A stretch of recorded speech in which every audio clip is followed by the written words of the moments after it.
What is up, you guys? It is your boy Brett Biggers here, and welcome to another video. In today's video, we are going to be talking about the Packers and Seahawks free agency.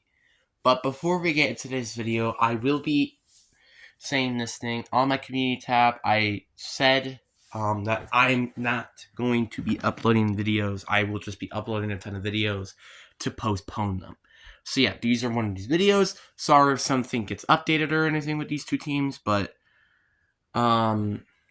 yeah, but I'm just not doing it just because I don't feel like it right now. So I am postponing videos so you don't have to worry about not having any content.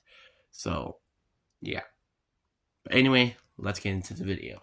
So let's start off with, I guess, the Green Bay Packers, because the Green Bay Packers have been actually probably having one of the most interesting free agencies so far. Like, you brought back A.J. Dillon after a lot of people were saying that A.J. Dillon wasn't going to be coming back, but thank God he is because Aaron Jones is gone. Oh yeah, by the way, Aaron Jones is gone.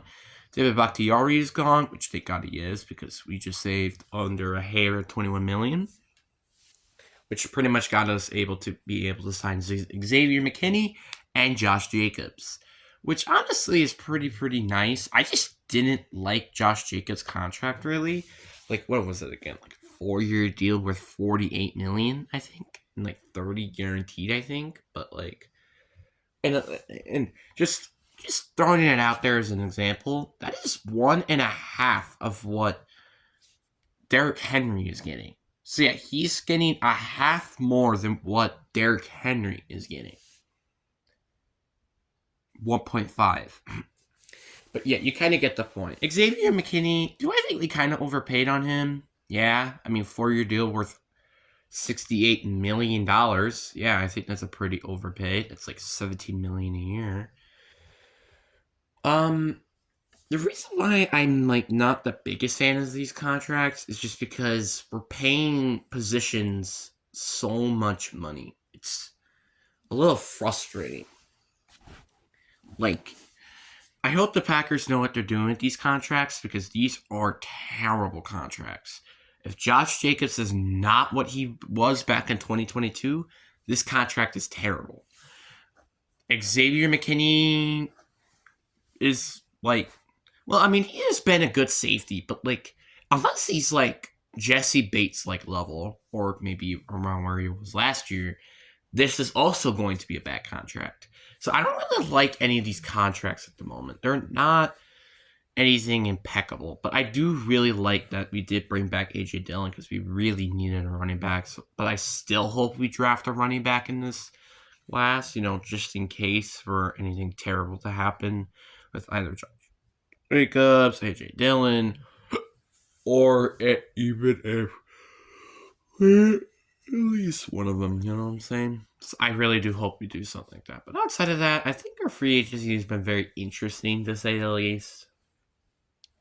I really do hope that that we have an idea what the frick we're doing, because I also don't like the fact that DeAndre Campbell, I actually completely forgot about him, he left, and I'm pretty sure he's going on the Niners now. So hopefully we're having an idea of what the hell we're doing, because our defense is not looking too hot right now. Like, honestly, I kind of feel bad for our new defensive coordinator, because right now, you have, what? Like, really, we have a lot of needs on that defense right now. That's what it really is starting to look like. And you know how frustrating that is for me, to saying that we have needs on defense, despite how much draft capital we've been using to upgrade this defense? You know how ridiculous that kind of is? Pretty ridiculous. So, yeah, because, obviously secondary, we barely used any draft capital, and also we don't really have a safety anymore because of Darvon Savage not being here, but, get the point. We need corners. We kind of still need safety, to be honest. Xavier McKinney is not going to be the only one because Jonathan Owens is not gone. Linebacker is a need. Edge is really, the only position I would say we don't really need. Edge rusher is the only position. And I guess maybe interior defensive line. I don't know, because you got Devontae Wyatt and Kenny Clark, so I guess you don't really need it. But nose tackle is a need. So yeah, those are all the needs on defense. Essentially every position except edge rushers, which are 2 positions, and the interior defensive line. Those are 4 of 11 positions that are in needs. Yeah, did I just say that we usually draft first round pick players on defense? So yeah, that's it. Again, it's very frustrating. So yeah, and then we also have the additional needs of kind of need linemen. We could maybe draft a running back. It's just a ton of freaking insaneness. And honestly, I'm really hoping that Brian Gutekunst knows what the frick he's doing. So, because I was mad with that Lucas Van Ness pick, and I hate it even more because of the factor that now we have all of these needs everywhere, and we could have just, I don't know, drafted a better receiver. No offense to Jalen Reed and Anton Wicks. But we could have gotten something that was not a player who's just sitting behind him and developing. It's just really getting frustrating. And now we have the Seahawks free agency. It's been very interesting. So now I did already made a Sam Howell trade review, so I'll just kind of summarize it. But if you really do want my actual input, go watch that video if you haven't watched it already. I was basically saying I hate the trade, but I didn't completely despise the trade.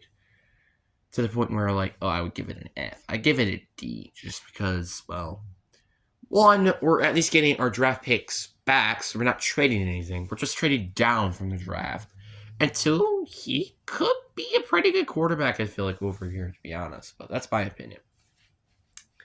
Then we end up getting, I think, probably one of the most underrated, and I didn't even know he was a free agent, and Terrell Goodson, I think his name is. I don't know. Linebacker of Buffalo. I'll talk about the linebacker position later for the Seahawks, but this is a very underrated signing. Nobody really knows this, but he was rated, according from PFF, the best linebacker in the league. Now, I don't really, on the top of my head, remember all of his PFF run stop and coverage, but I think it was 85 around with coverage and run stopping. Bobby Wagner was a liability in coverage, but the fact that we're getting a guy who is essentially good at everything is really, really nice. We could definitely use an actual linebacker who can stop the run, because that's been a need with this team for a while now, and also play pass coverage, which is something that we also kind of need. So, there you go. You got a player who could do both. The only thing is, that's really the only jump out signing. I guess we also signed Jerome Baker, which hasn't been terrible, but you get the point. It's not the biggest move, but it's still an improvement to where we were a linebacker before. I'm just trying to think. Was there any free agents we end up signing afterwards? Well, I mean, we did bring back Leonard Williams, which was an overpay, and Noah Fant, but I think that's about it, really. Oh, yeah, and also Nick Harris, but that's a pretty underrated signing on its own, I feel like. If you could just stay healthy, I feel like you'd be a nice center. Or fullback on this team, even, because he actually used to play fullback. So, there's a nice rotation with him. And that's actually really, really nice. It's just, I'm a little concerned because why are we paying attention at linebacker and center, which I don't think is actually, I do think it's a need. Why didn't we not just go and try to cut other players? I don't know why we saved all this cap space until now. Why didn't we try to pursue Patrick Queen? I mean, there was reports that we were going to get Patrick Queen, but why didn't we pursue for Patrick Queen? Because Bobby Wagner is now a Commander, and Jordan Brooks is now a Dolphin. So, I mean, I'm not hating the Goodson signing. I really am not. I'm just kind of wish we had Patrick Queen over Jerome Baker. That's all I'm saying. And also, I would have loved this team if we signed a Danielle Hunter. Because we were in rumors to trading for Danielle Hunter. So come on. This is such a joke team.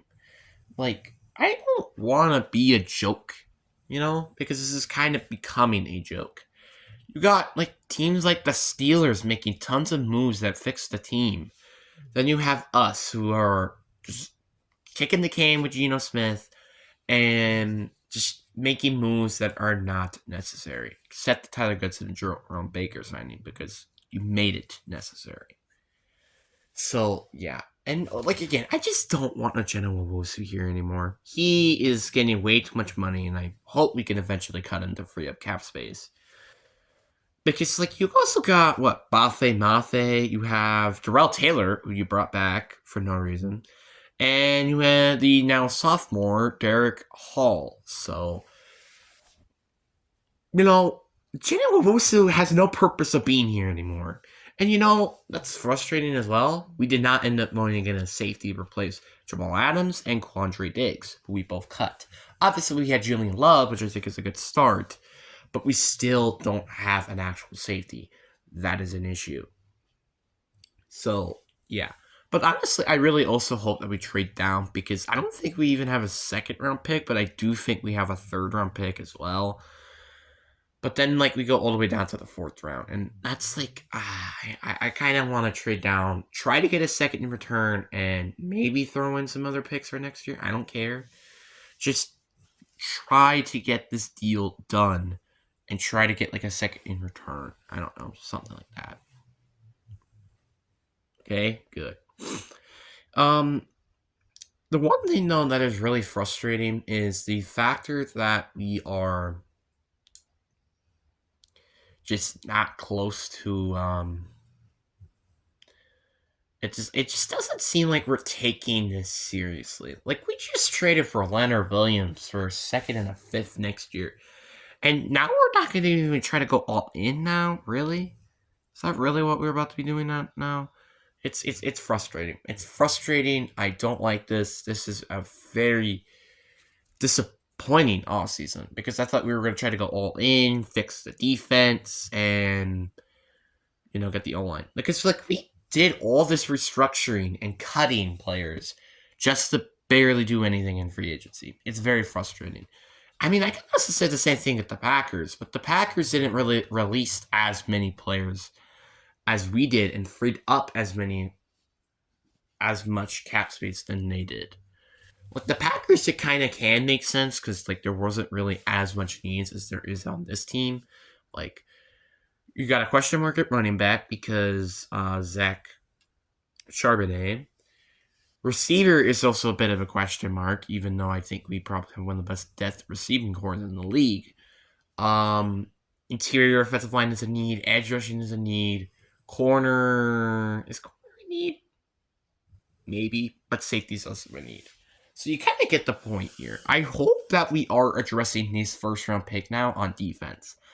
I was a little concerned that we weren't addressing this on offense, but now with Sam Howell being here, I don't really think we should draft a quarterback. And I honestly wasn't the biggest fan, though, of the idea of drafting a quarterback, although I would love that team to draft, like, Michael Penix or something, if he was available. I liked the idea of drafting a quarterback, but I wasn't also the biggest fan of it, So, yeah. Packers, they have a bright future, but this Seahawks team is really looking like we're having a dark future ahead. But anyway, hope you guys enjoyed this video. Peace.